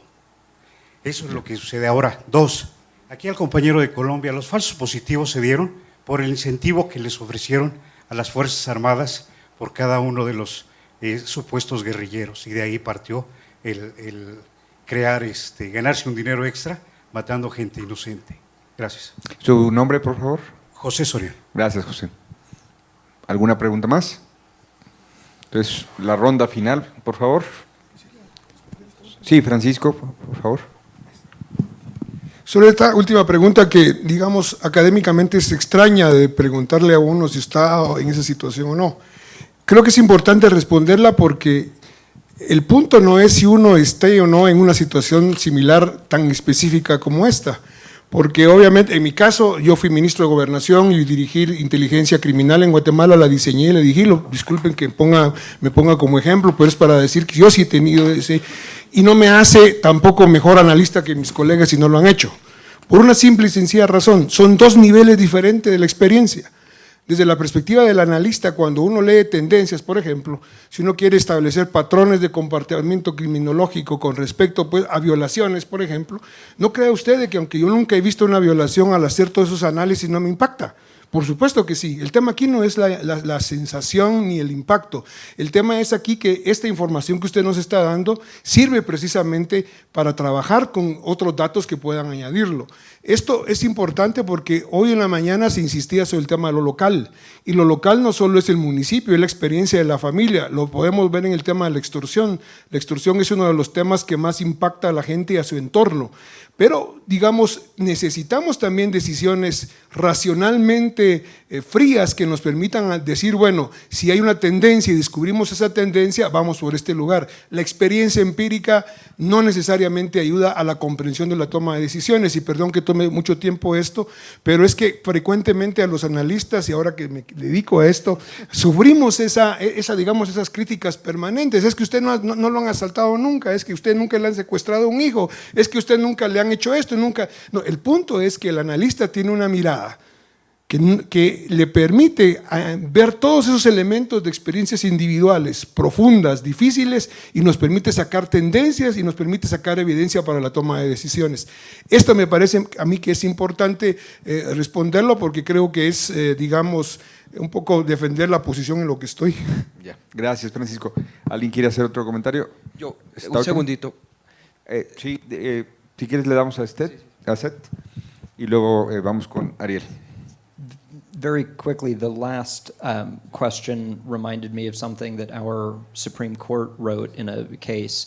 It said that when people see a police Cuando officer la and see gente that ve they're armed, un oficial y lo ve armado, se siente aliviada. Quizá la gente sí se sienta segura, pero esto no le aplica a todos. Para algunas personas sí sucede, para otros no.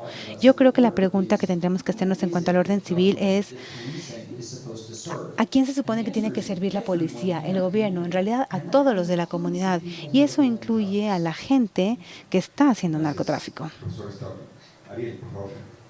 Ariel. Mire, solo esto sobre la primera pregunta para hacer claridad.